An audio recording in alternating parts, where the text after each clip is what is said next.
Perkenalkan, saya Bayu Wisesa sebagai IT Infra Consultant di PT Netmarks Indonesia. Untuk webinar kali ini, saya akan menjelaskan bagaimana best solution for disaster recovery, understanding on-premises, concept, and cloud. Baik, sebelumnya saya coba share screen dulu.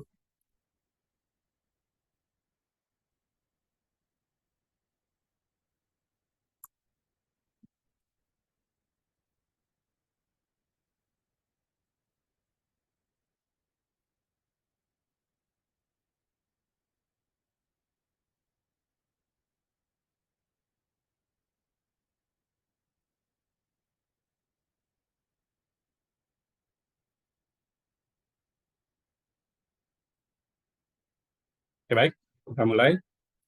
Jadi, kali ini saya akan membahas bagaimana sih cara konsep membuat data center itu yang efisien, high performance, dan full protection. Kita lihat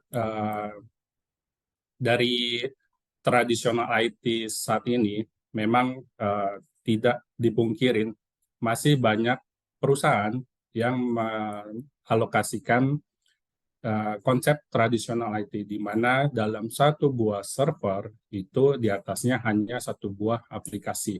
Kalau kita lihat utilisasi penggunaan dari sisi resource hardware-nya sendiri, kita lihat bisa dari CPU, memori, itu masih banyak alokasi ruang yang tersedia. Dan ini kalau dibilang kita katakan itu sangat mubazir ya, gitu kan. Karena kita tidak bisa mengalokasikan full utilize resource yang ada. Belum lagi dari sisi Ethernet kita lihat juga gitu kan, kalau kita mengadopsi Ethernet yang speed-nya 10G gitu kan, ibaratnya seperti pipa gorong-gorong yang sangat besar sekali, tapi traffic yang masuknya itu hanya sebesar selang air perumahan kayak gitu kan. Itu jadi ya sangat wasting sekali di sini untuk cost-nya. Kemudian kita bisa lihat mulai dari penggunaan rack servernya sendiri itu sangat konsum sekali ya gitu kan. Ini pain point berdasarkan enterprise data center. Kalau misalkan kita masih mengadopsi satu physical server dan satu application server, kita bisa gambarkan seperti gambar berikut ini. Jadi satu unit physical server pasti akan mengkonsum listrik tersendiri.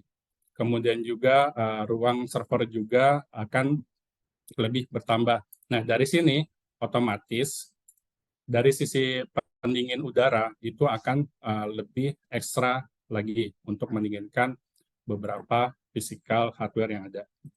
Kemudian dari sisi monitoring, otomatis pasti monitoring dari berbagai macam perangkat yang ada, mulai itu dari server, storage, switch, networking, itu kita mempunyai masing-masing konsol yang berbeda. Di sini udah pasti akan lebih complicated dan kompleks.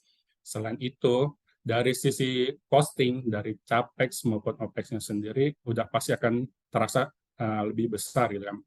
Kalau untuk capex-nya sendiri, kita akan invest banyak hardware gitu kan di deployment pertama IT infrastruktur kita. Kemudian juga dari sisi opex, yaitu penggunaan elektrikal gitu kan. Kemudian dari sisi konsum air conditioner itu sangat terasa sekali untuk konsumsi listriknya. Kemudian bagaimana sih kita membangun satu konsep data center enterprise? Oke, data center enterprise itu harus terdiri dari satu, yaitu adalah data protection. Data protection di sini adalah mandatory karena kita akan membuat data center itu harus memproteksi data sebaik mungkin. Jangan sampai kita melakukan proteksi di local storage atau server. Oke, mungkin akan ada pertanyaan, Pak, kita kan di dalam satu server, kita udah membuat partisi dari hard disk itu sendiri. Ada drive C dan drive D. Datanya saya simpan di drive D, Pak, jadi aman. Kalau misalkan drive C-nya korup, ada OS-nya korup, datanya masih ada di drive D. Itu adalah terminologi yang salah untuk data proteksi. Karena dari sisi data proteksi tersebut, terminologi dari backup adalah membackup satu data itu ke perangkat lainnya. Nah, itu adalah terminologi dari backup sendiri. Sehingga data protection itu lebih terjamin. Kedua, untuk enterprise capability-nya, kita membutuhkan data efisiensi. Jadi kita tahu namanya sebuah data center pasti akan terdapat banyak data yang akan kita masukkan ke dalam storage itu sendiri. Nah, bagaimana caranya membuat data itu lebih efisien sehingga cost capex kita dalam pembelian storage itu lebih bisa direduce. Kemudian poin yang ketiga adalah performance. Otomatis data center kita itu harus dibekali dengan high performance karena udah pasti dari beberapa aplikasi yang kita build di data center pastinya akan ada priority dari aplikasi yang high performance, low performance. Nah, untuk high performance ini kita perlu perhatikan dari sisi performance-nya. Nah, itu nanti akan saya bahas lebih lanjut. Kemudian, poin yang keempat adalah Global Unified Management. Global Unified Management ini, itu dari sekian banyak device yang ada dalam data center, baik itu server, storage, maupun interkoneksi networking, itu kita bisa memanage-nya dalam satu single dashboard. Nah, itu adalah enterprise capability dari sebuah data center. Kemudian, dari kita bicara dari lokal server di sini, kita ada, let's say, kita bicara dengan masih mengadopsi konsep tradisional, yang mana dalam satu buah physical server, itu terdapat satu buah aplikasi. Dan untuk penyimpanannya, untuk data protection-nya, kita membutuhkan yaitu external storage. Jadi yang tadinya kita menyimpan data-data kita dalam local storage itu disimpan ke dalam external storage. Nah, storage array ini bisa berupa NAS atau SAN. Oke. Kemudian untuk mereduce cost selanjutnya agar lebih efisien dalam sisi capex-nya, kita memerlukan virtualisasi di dalam physical server tersebut. Dari virtualisasi tersebut, dari yang kita menyediakan 5 buah server physical, kita bisa reduce ke dalam hanya 2 unit physical server saja. Dan aplikasi yang ada di atasnya kita jadikan virtual machine dan kita simpan di dalam satu physical server tersebut. Oke, selanjutnya, untuk proteksi data selanjutnya adalah kita membutuhkan remote data center. Remote data center ini berguna kalau memang data center utama kita mengalami disaster dan itu sudah benar-benar cut, tidak bisa berproduksi lagi, entah karena bencana alam, power outage, kebakaran, dan lain sebagainya, kita masih punya backup di remote data center. Dan best practice-nya untuk remote data center ini, kita membuild satu infrastruktur, best practice-nya adalah setengahnya dari data center utama. Jadi kita pilah-pilah mana data yang paling penting dan mana storage yang seberapa besar kita gunakan di data center utama itu harus minimal 50. Jadi kita bisa simpan file-file atau aplikasi yang kritikal saja. Jadi dari segi costing capex-nya itu kita bisa lebih mengurangi. Kemudian poin yang selanjutnya adalah kita butuhkan untuk data efisiensinya adalah one optimization. One optimization ini berguna untuk mengkopikan data dari data center utama ke sisi remote data center. One optimization ini berguna pada saat proses pengkopian data dari data center utama itu dia ada proses lebih efisien. Jadi datanya itu yang contoh dari 1 giga kita bisa kompres menjadi let's say 500 mega atau 100 mega seperti itu. Sehingga penggunaan bandwidth antara data center utama dan remote data center itu lebih efisien.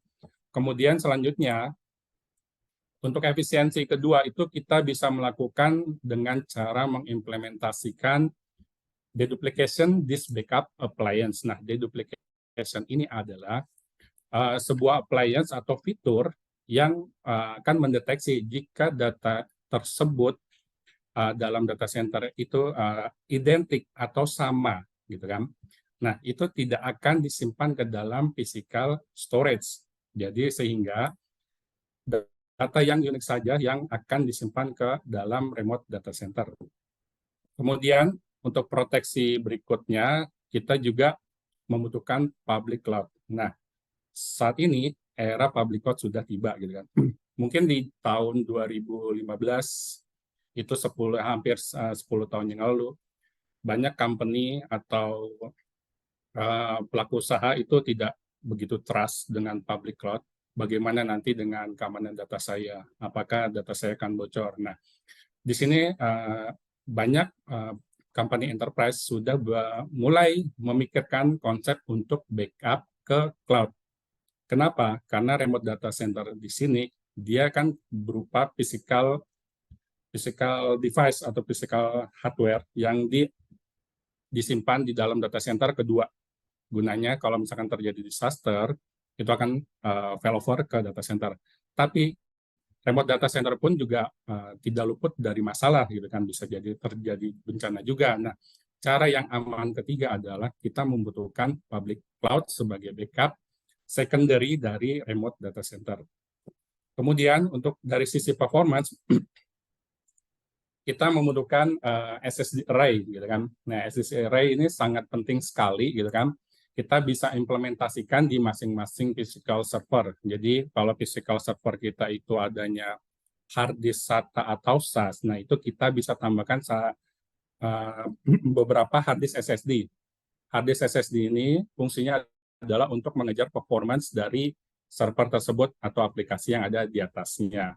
Nah, dengan konsep ada tambahan hard disk SSD, itu kita memberlakukan konsep auto tiering namanya. Auto tiering itu jadi untuk hot data atau data yang sering diakses, itu nanti biasanya kita akan alokasikan ke SSD. Untuk yang data yang cold atau yang jarang diakses, itu akan ditaruhnya di secondary tipe hard disk. Itu bisa berupa SAS ataupun SATA. Dan ini sangat direkomendasikan juga, terutama kalau yang SSD ini biasanya diperuntukkan untuk operating system. Jadi operating system biasanya diinstal di hard disk SSD. Jadi proses bootingnya juga lebih signifikan sekali daripada kita menginstal satu aplikasi itu di dalam hard disk SATA. Gitu kan. Kita akan berasa sekali kalau misalkan kita load contoh Windows Server gitu kan. Nah, Windows Server sendiri itu kalau kita booting dari hard disk tipe SATA itu kurang lebih dari proses start sampai ready-nya itu hampir sekitar 3 menit atau 5 menit lah gitu kan. Tapi dengan SSD ini bisa mereduce sangat signifikan sekali seperti itu. Oke. Kemudian dari penambahan SSD di level server, kita juga perlu menambahkan SSD dari segmentasi storage eksternal. Jadi storage eksternal sendiri membutuhkan performance yang lebih ditingkatkan lagi. Memang yang tadi saya sebutkan, jadi memang proses hot data itu akan taruhnya di level SSD. Jadi proses pada saat pengambilan data dari si server, proses transaksinya itu akan lebih cepat ketimbang data itu disimpan ke dalam tipe hard disk yang berbeda seperti SATA ataupun SAS. Oke.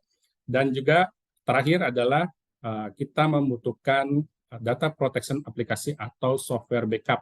Oke. Kenapa kita butuh software backup? Karena kita tidak mungkin gitu loh. Ada server dan aplikasi di atasnya, kita menyimpan data itu secara manual setiap harinya. Gitu. Itu sangat tidak mungkin sekali. Gitu kan. Jadi biarkanlah proses otomasi backup itu dilakukan oleh software backup. Nah, seperti ini gambaran konsep enterprise data center yang sangat disarankan. Oke. Kemudian mari kita bedah satu-satu dari mulai pertama compute atau server. Nah, bagaimana sih kita memilih server yang sesuai dengan kebutuhan kita? Kita sendiri bisa mengatakan, Pak, kan kalau misalkan kita punya PC desktop itu sebenarnya kita bisa menjalankan file-file aplikasi ataupun Oracle ataupun SQL Server, itu benar. Jadi hanya dengan PC saja sebenarnya bisa. Tapi bagaimana dengan istilahnya durability-nya atau daya tahan dari PC tersebut gitu kan. Jadi memang PC itu tidak didesain untuk melakukan high durability, sehingga kita kenapa membutuhkan server. Nah, server sendiri, ini dari contoh dari sebelah kanan ada tipe dari Dell gitu kan. Server tersendiri terdiri dari 3 jenis, mulai dari server tower, server racking, ataupun blade server. Nah, kita kondisikan bagaimana kita men-sizing kebutuhan server yang sesuai dengan kebutuhan kita. Kita bisa konsultasikan dengan tim programmer ataupun application consultant. Gitu. Jangan sampai kita men-sizing suatu server itu overkill. Gitu kan. Contoh, gitu kan, ya, satu perusahaan membutuhkan satu server dan isi aplikasinya hanya istilahnya contoh akurat gitu ya. Oke Pak, kita butuh akurat gitu kan, butuh aplikasi akurat dan kita butuh satu server. Oke, saya order Blade server. Nah, itu sangat benar-benar overkill sekali gitu kan, sangat membuang cost percuma gitu kan kalau kita menggunakan Blade server. Jadi kondisikan kebutuhan server kita sesuai dengan aplikasi yang akan kita build di dalamnya. Dan pastikan juga prosesor dalam server tersebut sudah dilengkapi dengan dual prosesor. Kenapa kena dual prosesor ini? Karena memang untuk processing jika membutuhkan proses yang lebih cepat, itu otomatis kita akan bisa upgrade ke secondary processor. Untuk proses komputasinya akan lebih cepat. Kemudian juga pastikan semua perangkat dalam server itu hot swappable komponen. Jadi walaupun ada penggantian komponen server itu tinggal tarik cabut gitu kan, hot swap, plug in, plug out seperti itu. Dan terakhir, untuk servernya sendiri, itu pastikan redundant, fully redundant. Nah, fully redundant sendiri itu kita bisa lihat yang harus mandatory adalah power supply.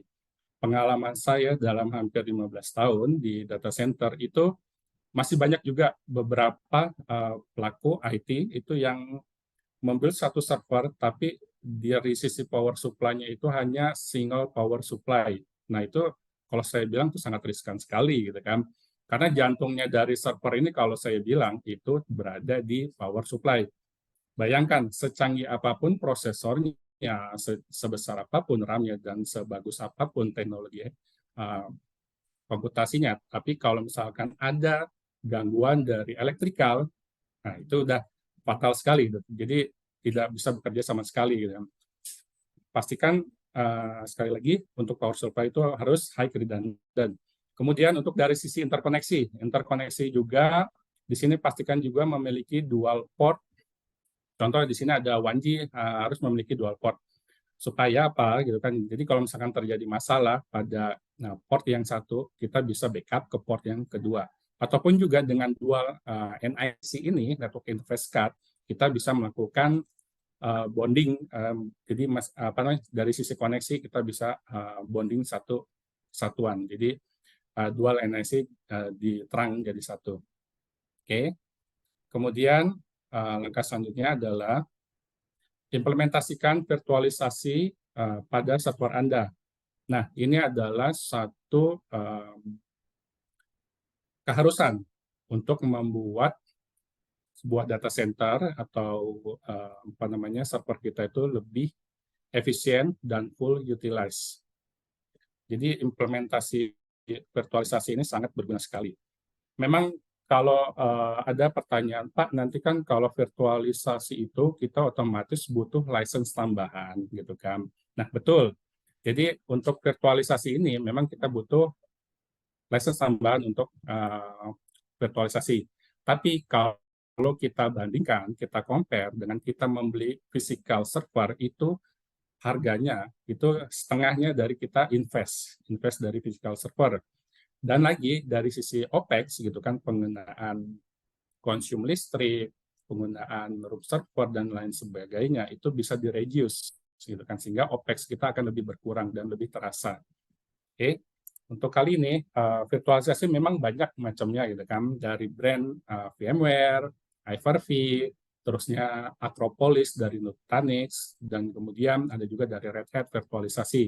Nah, kali ini dari saya pribadi itu merekomendasikan produk dari VMware. Nah, VMware ini dalam market leader-nya itu termasuk dalam Gartner-nya itu dalam posisi leader dari mulai awal virtualisasi di tahun sekitar 2007 itu virtualisasi sudah mulai booming gitu kan, dan VMware itu selalu menduduki posisi leader sampai saat ini.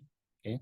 Nah, kenapa VMware? VMware sendiri itu fiturnya banyak sekali gitu kan, dan dari sisi penggunanya itu sangat user friendly sekali. Jadi kita akan mendapatkan manfaat mulai dari cost efisiensi, terus kemudahan dalam manajemen, itu kita bisa dapatkan dari virtualisasi VMware ini. Oke. Nah, kita abstraksikan dari tradisional IT infrastructure yang saya jelaskan di awal itu, yang mana dalam satu server itu di-develop satu OS, operating system, dan satu aplikasi, gitu kan. Kalau di total, kalau kita invest, ini kita membutuhkan 4 physical server. Tapi dengan virtualisasi, itu kita akan bisa mereduce penggunaan physical hardware. Yang mana dari virtualisasi ini, semua resource, baik itu dari CPU, memori, storage, dan interkoneksi, itu bisa digabungkan menjadi satu. Sehingga apa? Dalam proses penyediaan physical server itu akan lebih efisien. Dan aplikasi-aplikasi yang ada sebelumnya itu bisa dijadikan virtual mesin di atasnya hanya dalam satu physical server saja. Jadi kita akan terlihat kan, yang tadinya kita invest 4 physical server, dengan kita mengimplementasikan virtualisasi, kita bisa hanya menyediakan satu buah server, dan semua aplikasi yang ada sebelum itu bisa dijadikan virtual machine dan ditaruh di atas satu physical server saja.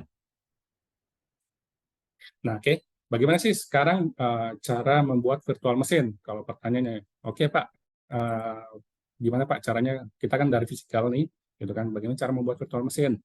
Untuk membuat virtual machine sendiri itu ada 3 cara.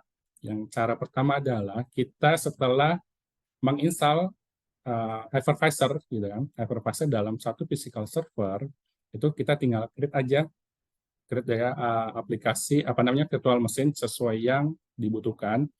Kita bisa langsung membuka di sini berapa CPU yang dibutuhkan, terus kemudian memori atau RAM yang dibutuhkan, dan hard disk yang dibutuhkan. Jadi proses sizing atau konfigurasi hardware yang kita gunakan untuk membuat sebuah virtual machine itu lebih cepat dari kita membuat mie instan, gitu kan.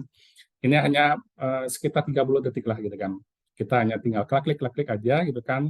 Tentukan berapa jumlah CPU, memori, hard disk, kemudian tinggal terakhir ada load operating system dalam ISO image, gitu kan. Kita klik next, itu langsung jadi sebuah virtual machine yang kita inginkan.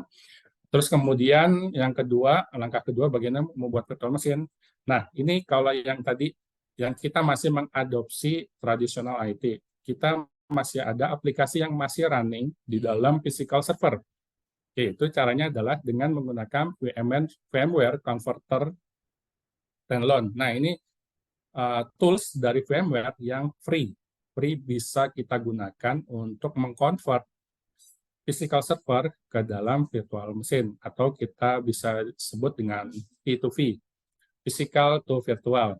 Selain itu juga dengan VMware Converter, kita bisa mengconvert juga existing VM dari third party virtual image. Contoh, misalkan ada kita penggunaan dari VM Hyper-V. Nah, dari Hyper-V kita mau jadikan VM under VMware. Nah, itu kita convert dulu. Kita convert menggunakan metode V2V atau virtual to virtual. Oke. Selanjutnya adalah dalam membuat virtual machine itu kita juga bisa import sebuah virtual appliance. Jadi kalau misalnya kita punya virtual appliance dari berbagai macam aplikasi, itu tinggal import saja ke dalam VMware. Itu sudah sangat simpel sekali, kita kan tinggal import. Oke, selanjutnya dengan virtualisasi ini untuk scalable-nya itu sangat mudah sekali. Jadi di saat satu physical server itu ditanam di atasnya beberapa macam aplikasi dan kita lihat resource-nya ini, oh ternyata resource CPU maupun RAM itu sudah hampir limit gitu kan, batas limitnya. Itu kita bisa lakukan scale out gitu kan, scale out dengan cara mudah sekali, dan proses scale out-nya sendiri itu tidak akan berimpact kepada existing physical server, jadi tidak ada downtime di situ. Dengan VMware kelebihannya dari situ gitu kan, kita bisa scale out hardware tanpa adanya downtime. Oke, seperti ini. Kemudian kita lihat untuk karakteristik dari virtual machine sendiri itu apa gitu kan. Yang pertama adalah partitioning. Jadi partitioning ini maksudnya di dalam satu virtualisasi di atas VM-VM-nya itu kita bisa build berbagai macam operating system. Jadi kalau dulu itu kita pernah mungkin di era tahun 2000-an gitu kan, di saat dalam satu PC gitu kan ingin membuat multiple OS itu bagaimana? Itu kita create partisi hard disk-nya gitu kan. Kita yang hard disk pertama kita install operating system Windows 2000, yang kedua itu kita install Windows 98 contoh, itu kan dual OS. Tapi dual OS sendiri itu tidak bisa jalan secara bersamaan. Tapi dengan virtualisasi mesin ini kita bisa running multiple operating system dalam satu physical mesin saja. Oke. Kemudian dari resource hardware-nya sendiri itu kita bisa share ke beberapa virtual mesin. Jadi tidak ada istilah yang resource tidak bisa digunakan atau istilahnya tidak fully utilized gitu kan. Kemudian karakteristik selanjutnya adalah isolation. Isolation di sini, jadi kalau misalkan dalam satu VM itu terdapat virus ataupun malware ataupun ransomware, itu tidak akan berimpact kepada VM-VM lainnya. Karena dia sistemnya isolate, jadi aman gitu kan VM-VM yang lainnya. Dia hanya menginfeksi satu VMware itu saja. Kemudian encapsulation. Jadi VM ini itu disimpan ke dalam satu file dan bisa kita pindahkan semudah kita drag and drop copy paste itu file yang contoh yang ada di Windows Explorer. Jadi memang kalau kita build virtual machine, kita bisa lihat tuh dari sisi Windows Explorer-nya dia akan menghasilkan satu file, nah itu berupa VMDK, itu data dari VMware itu tersebut. Kemudian hardware independent. Nah, hardware independent ini adalah gunanya fungsinya untuk membuat satu fitur yaitu high availability. Nah, high availability ini berguna jika memang dalam satu physical server itu terjadi downtime ataupun kita ingin memindahkan dari VM dari satu physical server ke physical server kedua, itu kita bisa vMotion gitu kan. Dengan fitur vMotion VMware kita bisa melakukan migrate dari satu physical server ke physical lainnya gitu kan. Oke. Kemudian dari sisi level proteksinya sendiri, VMware sendiri menyediakan vSphere High Availability yang sudah saya jelaskan tadi. Jadi kalau memang terjadi downtime atau power outage dalam satu physical server, itu VM-VM yang ada di atasnya kita bisa pindahkan melalui vMotion. Dan juga ada fitur otomatis yaitu HA gitu kan dari VMware sendiri. Kita nanti dalam konfigurasinya kita bisa memberikan checklist untuk mengaktifkan fitur high availability sendiri. Kemudian adalah vSphere fault tolerance. Fault tolerance ini sama halnya juga tadi kurang lebih jika memang ada dalam satu site itu terjadi downtime dalam local site ini, nah dia akan fail over ke site berikutnya atau dia reset DRC-nya. Nah ini kemudian juga dari sisi vMotion-nya itu bisa kita melakukan perpindahan baik itu dari VM-VM-nya dengan menggunakan vMotion ataupun dari level storage-nya dengan menggunakan storage vMotion. Untuk backup-nya sendiri di sini vSphere ada vSphere Data Protection Advanced. Jadi kita bisa melakukan backup baik itu level VM ataupun datanya itu ke dalam local backup ataupun site remote backup. Oke, untuk dari sisi replikasinya sendiri, ada fitur dari peer-to-peer replication yang mentransmisikan data dari local site ke failover site. Selain itu juga ada vCenter Site Recovery Manager. Ini gunanya untuk di saat kita ada disaster dalam data center utama kita bisa mengaktifkan kembali site yang DRC ini sebagai primary dari pengganti data center utama kita. Oke. Nah, ini yang tadi yang saya jelaskan, fitur high availability, kita bisa simulasikan seperti ini. Contoh, di sini ada masing-masing physical server, di atasnya ada 3 virtual machine.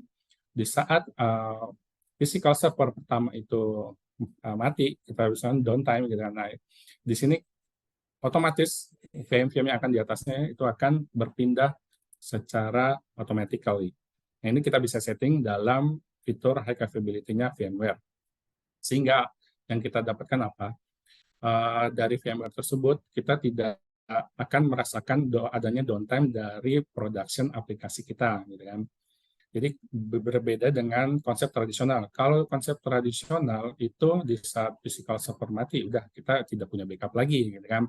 Nah, dengan VMware ini kita bisa mengalokasikan VM secara otomatis ke physical server yang masih on atau live, gitu kan.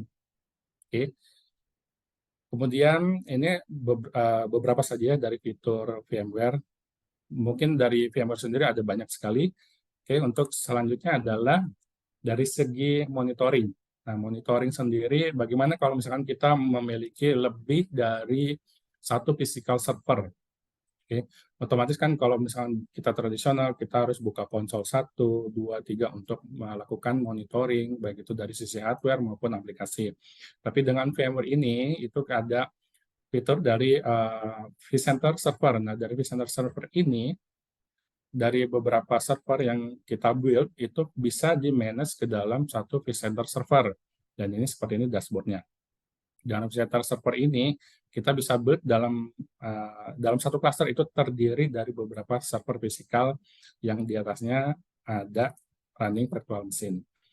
Dari single dashboard ini kita bisa melakukan vMotion tadi untuk perpindahan VM antar node, kemudian storage vMotion juga memindahkan data store dari physical server pertama, kedua, contohnya seperti itu. Dan juga tadi sebagai trigger juga kalau untuk yang Site Recovery Manager. Oke, berbicara dengan Site Recovery Manager sendiri, itu adalah satu fitur dari VMware untuk failover. Failover jika terjadi disaster pada site primary. Gitu ya. Nah, hal yang harus diperhatikan adalah kita menambahkan satu lagi namanya Site Recovery Manager, dan ini memang butuh license ya, gitu ya. License-nya sendiri kalau untuk Site Recovery Manager itu terdiri dari 2. Yang pertama adalah versi standarnya. Nah, versi standar ini satu license-nya itu udah satu pack license itu terdiri dari 75 virtual machine yang bisa di-cover dalam satu data center. Jadi kalau misalkan kita mempunyai virtual machine 60, let's say, gitu, kita hanya butuh satu license saja. Jadi satu license ini berguna untuk menyelamatkan agar kalau di saat data center primary kita itu terjadi disaster, kita bisa selamatkan 60 VM tersebut agar bisa di failover secara cepat, seperti itu. Dan ini diperlukannya Site Recovery Manager. Di sini ilustrasinya, jadi semua VM-VM itu dipindahkan menggunakan vCenter tadi, gitu kan, dengan fitur vMotion, dan juga untuk storage replikasinya juga kita bisa menggunakan storage vMotion juga ke Site B atau data center recovery. Dari sini nanti triggernya adalah di saat data center utama itu down, kita bisa klik dan klik Site Recovery Manager-nya untuk mengaktifkan site base untuk sebagai primary data center, seperti itu. Dan nanti kalau misalkan site B-nya itu sudah kembali aktif, kita bisa kembalikan juga, gitu kan, proses aktivasi site A-nya itu sebagai primary. Itu ada di tools-nya Site Recovery Manager. Itu hanya dengan single klik doang gitu. Jadi kita tinggal klik, jadi aktif data site B gitu kan sebagai aktif data center. Kemudian failover kembali ke site A nih. Itu kita tinggal klik aja gitu kan. Jadi memang prosesnya itu kita triggernya masih manual kalau untuk yang site recovery manager. Oke, lanjut ke license VMware. Ya, licensing VMware di sini itu terdiri dari 5 jenis license. Yang pertama adalah license yang free, gitu kan. Kalau free itu ya kita hanya bisa menggunakan gitu kan. VMware itu kita buat VMware virtual machine di atasnya. Tapi untuk fitur-fitur seperti vMotion, high capability dan lain sebagainya itu kita tidak dapat fitur-fitur tersebut. Kemudian untuk yang selanjutnya adalah ada essential gitu kan. Terus kemudian fitur selanjutnya ada Essential Plus, Standard dan Enterprise Plus.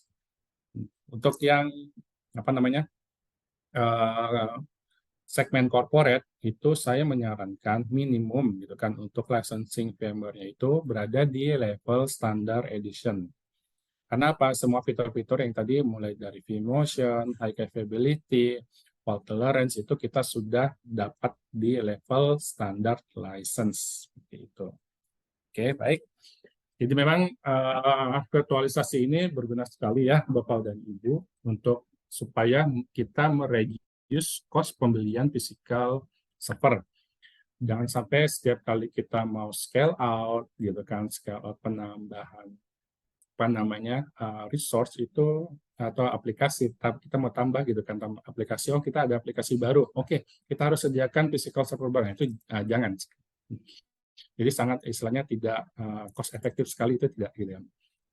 Jadi gunakanlah license VMware ini, dan ini adalah license-nya, dan versi standar ini kalau di-compare dengan kita menyediakan satu unit physical server itu harganya pasti di bawah gitu kan. Dan sistemnya licensing VMware ini itu untuk yang versi standar ataupun dan lainnya Enterprise Plus itu sistemnya perpetual kalau untuk yang ini. Yang harus kita renew tiap bulan, tiap tahun, itu tiap tahun adalah supporting dari VMware tersendiri gitu kan. Jadi kalau kita harus gitu kan mandatory untuk perpanjang license VMware. Oke. Ini dari sisi komputasi dan virtualisasi. Lanjut kita bahas selanjutnya, bagaimanakah protect server Anda. Oke, jadi proteksi kedua yang harus kita lakukan adalah memang implementasikan firewall security. Jangan sampai gitu kan server yang kita sudah build gitu kan, sudah kita investasikan gitu kan, investasi dengan virtualisasi gitu kan, tanpa dilindungi oleh satu security gitu kan, itu jangan. Nah, lebih baik tuh sedia payung sebelum hujan. Nah, itu pakai itu betul gitu kan. Karena memang kalau orang mikir, Pak, so far selama ini data saya aman-aman saja, Pak, walaupun tanpa firewall security.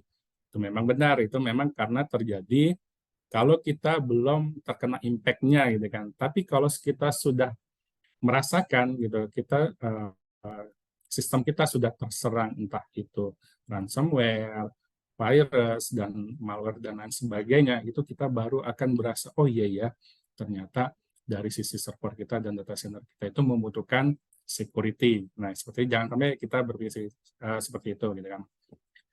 Oke, ini kalau dari rekomendasi kami itu security dari produsen Fortinet ini sudah sangat fully end-to-end gitu kan. Kenapa end-to-end saya bilang? Dari sini Fortinet sendiri terdapat dari Fortinet client. Ini dari melindungi dari sisi endpoint si kliennya sendiri. Dari sisi klien itu PC ataupun laptop itu sudah diproteksi untuk Fortinet gitu kan. FortiClient atau kita sebut dengan FortiClient. Dari FortiClient ini sudah bisa memblok satu virus, malware dan lain sebagainya. Dan kemudian yang lebih disarankan lagi untuk level data center minimal dari beberapa macam varian security dari Fortinet itu adalah satu yang harus kita punya adalah FortiGate Next Generation Firewall. Nah, dari Next Generation Firewall ini itu kita bisa memproteksi dari sisi application. Nah, application visibility ini kita bisa melihat gitu kan, jika memang ada aplikasi yang suspek mengandung malware ataupun virus, itu dari sisi FortiGate Next Generation Firewall itu akan memblokir aplikasi tersebut. Kemudian adalah fitur selanjutnya adalah web filtering. Jadi kalau misalkan ada satu web yang janggal gitu kan. Nah, dari sisi FortiGate sendiri, Next Generation Firewall, itu bisa diblok. Dia bisa melakukan filter mana website yang secure dan unsecure, seperti itu.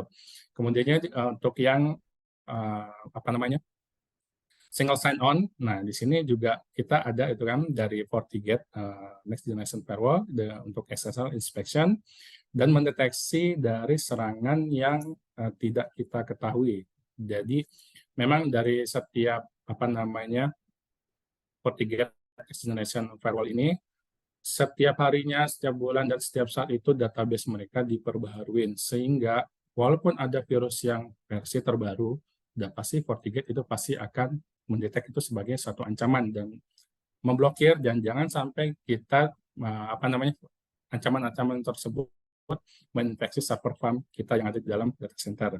Oke, selain FortiGate Next Generation Firewall, FortiGate sendiri itu memiliki FortiAnalyzer seperti ini. FortiAnalyzer, nah FortiAnalyzer itu dia menganalitik traffic-traffic yang masuk dari data center kita, gitu kan. Ada juga FortiManager. FortiManager ini adalah istilahnya single pane dashboard. Jadi FortiGate sendiri terdapat dari beberapa apa namanya beberapa tipe dari FortiGate segmentation, VPN apa FortiClient, FortiGate Next Firewall gitu kan. FortiAnalyzer itu bisa dimanajemen dengan satu single dashboard yaitu FortiManager. Nah, untuk yang dari beberapa jenis tipe ini, memang yang sangat dimandatorikan kita harus mengimplementasikan adalah FortiGate Next Generation Firewall untuk mengamankan server farm kita yang ada di data center. Oke, baik, next selanjutnya kita bedah adalah storage. Jadi bagaimanakah kita membuat storage yang lebih efisien, lebih istilahnya sesuai dengan penggunaannya. Oke. Untuk storage-nya sendiri itu kita di awal. Oke, dari topologinya sendiri, storage sebenarnya ada 3. Ada DAS. Nah, di sini saya tidak apa namanya membahas soal DAS. DAS itu adalah Direct Attached Storage. Direct Attached Storage sendiri itu levelnya adalah dia langsung dari server itu langsung di bawahnya itu ada external hard drive atau storage gitu. Jadi prosesnya penyimpanan langsung, dia tidak membutuhkan interkoneksi atau apapun. Ibaratnya contoh seperti kita punya laptop dan kita mau mengkopikan data kita ke external hard disk. Nah, itu kan kita tinggal plug-in saja external hard disk tersebut ke dalam laptop. Nah, kita langsung simpan data tersebut. Nah, itu topologi dari Direct Attached Storage. Nah, selanjutnya yang akan saya bahas kali ini adalah pertama Network Attached Storage atau NAS dan Storage Area Network atau SAN. Nah, dari sini kita bisa pelajarin bagaimana sih gitu kan kebutuhan storage kita yang sesuai dengan keadaan perusahaan kita. Oke. Yang pertama adalah Network Attached Storage. Network Attached Storage ini kita bisa lihat adalah dia ada satu storage yang dikoneksikan secara bersamaan atau di-share, itu baik itu dari sisi workstation atau klien dan juga server, dan ini pertukaran datanya itu dia apa namanya secara simultan dan bersama-sama gitu kan. Untuk protokolnya yang di-support sendiri itu terdiri dari protokol NFS dan biasanya kita di operating system Linux ini untuk NFS dan CIFS atau SMB untuk operating system Windows. Nah, benefitnya dari NAS adalah relatif sangat murah untuk implementasinya, kemudian simple untuk setup atau instalasi di awal, dan isi administrasinya juga sangat mudah untuk memanage si NAS tersebut. Kemudian juga remote access, kemudian dalam kita menyimpan data ke external storage NAS. Kemudian apa sih yang kekurangan dari NAS ini? Nah, NAS ini kekurangannya adalah jika banyak klien yang mengakses ataupun menyimpan data ke dalam NAS server tersebut, itu mungkin saja akan terjadi LAN congest gitu kan. Nah, dari sini LAN congest ini ya karena dari sisi kapasitas switch interkoneksinya ini itu tidak mencukupi. Nah, oke. Kita berbicara interkoneksi dari switch ini. Nah, untuk switch ini kita apa namanya? Kita atur gitu kan strategi sesuai kebutuhan kita. Kalau misalkan kliennya itu sedikit dan jumlah datanya itu tidak terlalu besar, itu kita bisa menggunakan switch 1G aja sudah cukup gitu kan. Jadi dengan switch 1G, switch-nya itu sendiri tipenya itu nggak usah yang core atau distribution switch gitu, tidak usah. Itu cukup dengan access switch. Tipenya access switch, layer 2, tidak perlu yang manage switch gitu kan. Kita perlu yang switch yang efisien, tidak terlalu high cost gitu kan. Nah, itu bisa menggunakan switch 1G. Tapi kalau misalkan traffic datanya besar, jumlah kliennya banyak, itu direkomendasikan kita menggunakan switch 10G gitu kan. Dengan switch 10G sendiri kita bisa lihat jalur bandwidth pipa datanya itu lebih besar juga gitu kan. Jadi memang untuk meminimalisir LAN congest ini kita melihat dari sisi switch-nya itu sendiri. Nah, cuman memang balik lagi ya, kalau untuk storage NAS ini itu memang ada kelemahan. Kelemahannya itu kalau misalkan terlalu banyak klien yang mengakses ataupun server yang mengakses juga secara bersamaan itu akan menjadi problem untuk transfer datanya. Kemudian untuk scalability-nya sendiri, untuk scale out-nya, untuk istilahnya upgrade storage-nya sendiri itu apa ya? Kita punya keterbatasan. Di saat kita ingin menambahkan kapasitas storage NAS yang ada di dalamnya, itu biasanya itu membutuhkan downtime, gitu kan. Kita mau nambah nih hard disk gitu kan di dalam NAS storage tersebut.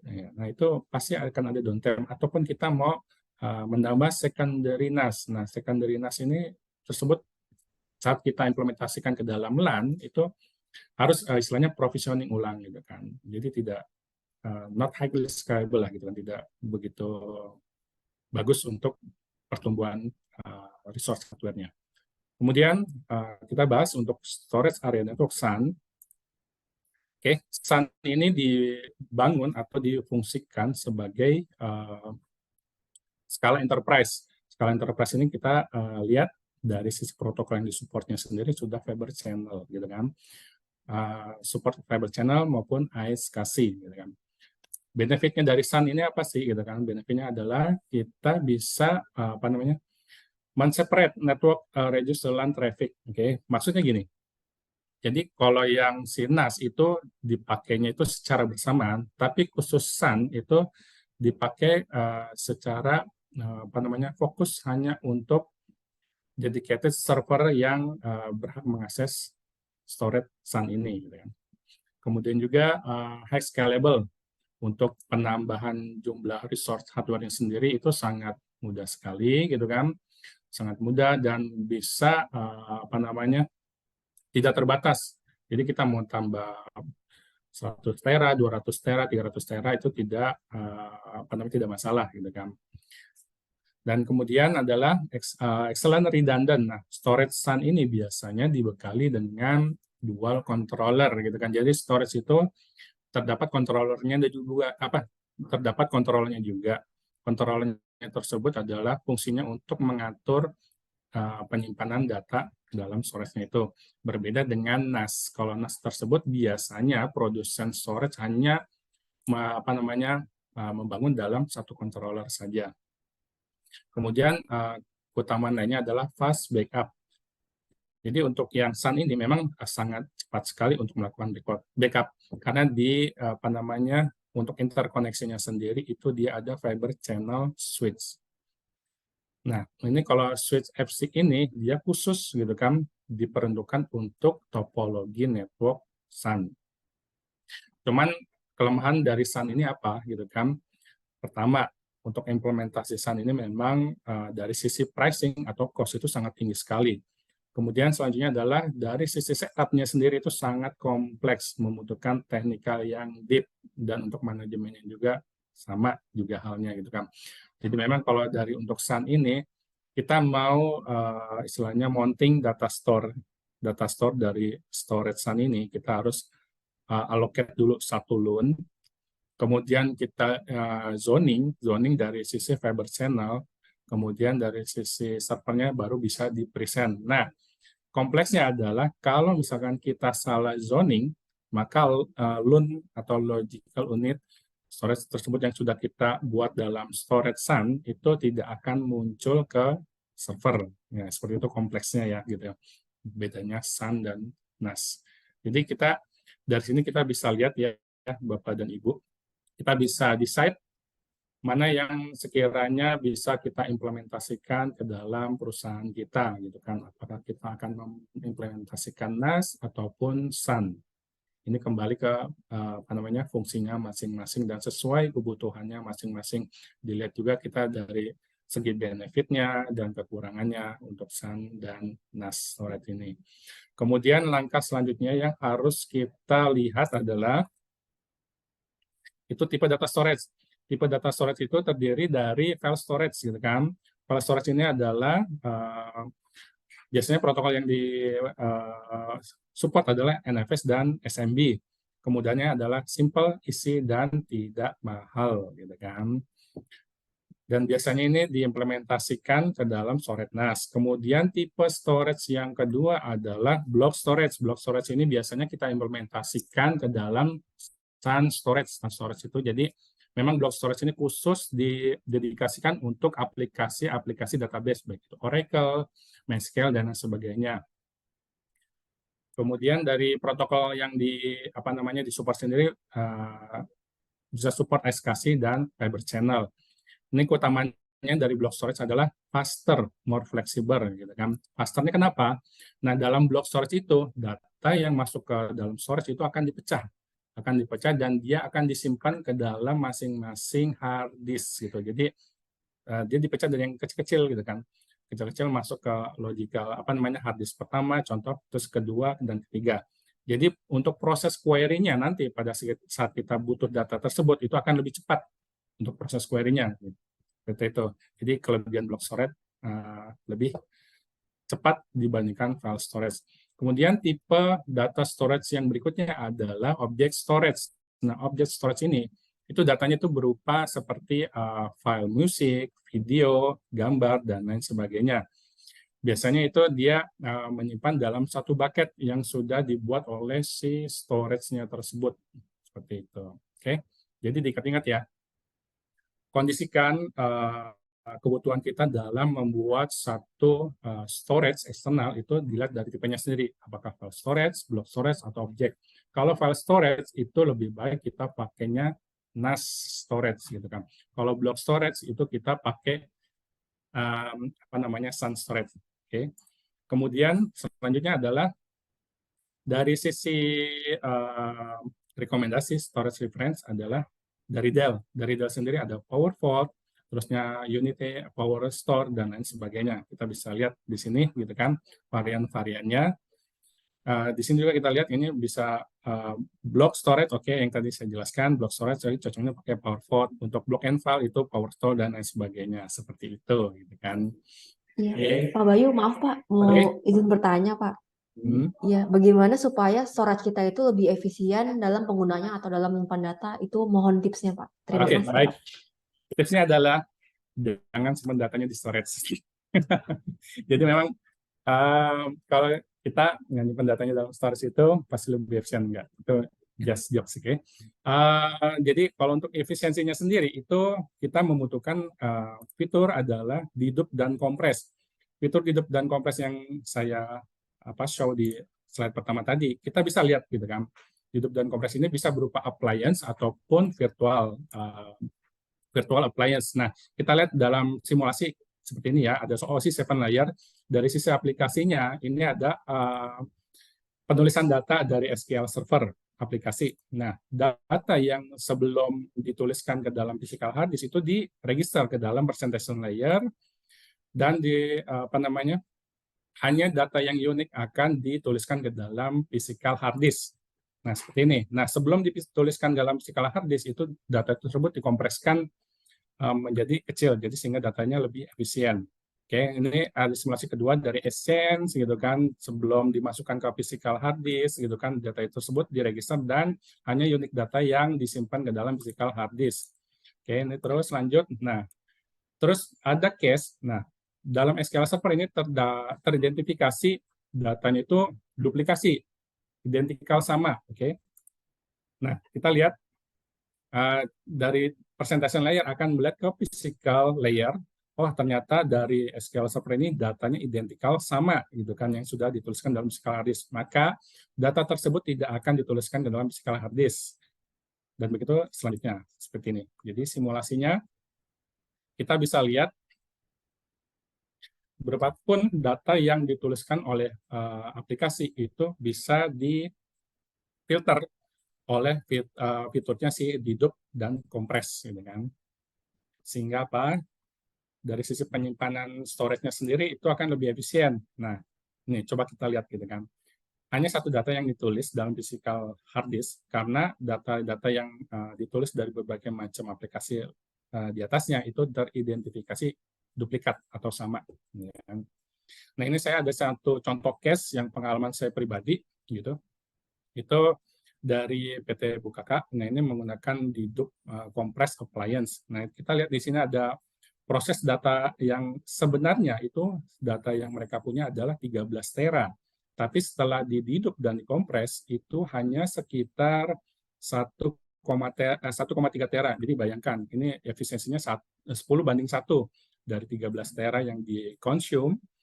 Nah, setelah didedupe dan kompres itu hanya 1,3 terabyte saja. Seperti itu kita imagine ya gitu. Jadi seberapa besar efisiensinya data yang bisa kita capai dalam mengimplementasikan dedupe dan kompres ini. Gitu. Cuman perlu digarisbawain proses kompres di sini itu tidak berlaku untuk video dan image karena proses video dan image ini kompresinya tidak terlalu signifikan besar gitu kan. Dia mungkin tidak akan berpengaruh gitu. Oke, kemudian selanjutnya adalah backup software. Nah, backup software tadi yang saya singgung di pertama, kita memerlukan backup software. Nah, untuk rekomendasinya sendiri itu kita ada backup software dari Veeam. Kenapa Veeam? Veeam sendiri itu kalau dibilang dari cost efisiensinya itu sangat terjangkau sekali dan dia sudah support multi platform baik itu dari physical servernya itu sudah support operating system Windows, Linux dan lain sebagainya.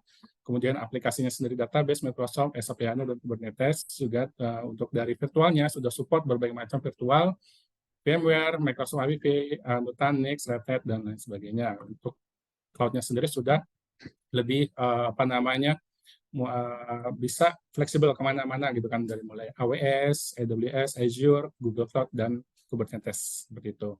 Untuk licensing-nya sendiri dia bisa perpetual ataupun subscription per tahun. Jadi satu packs-nya sendiri dia mensupport untuk 10 instan atau 10 physical virtual machine atau physical server seperti itu. Oke.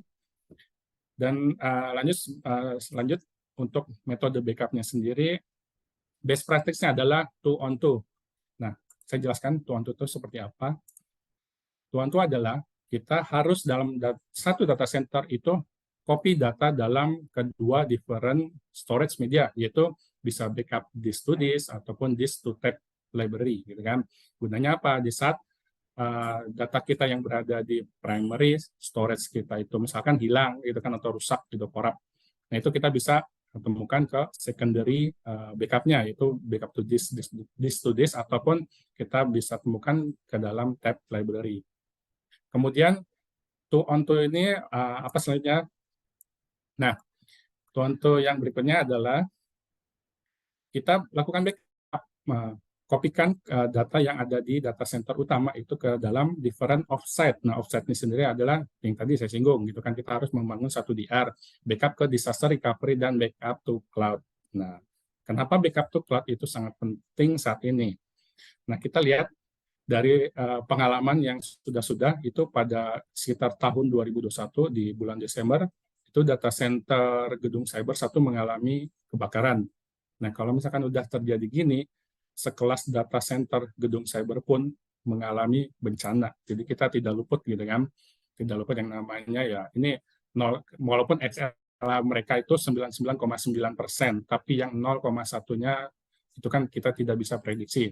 Nah, kenapa dari case kejadian ini kita memerlukan backup to cloud, oke? Dari backup to cloud sendiri kita yakini bahwa kita akan untuk data proteksinya itu akan lebih terjamin, gitu kan.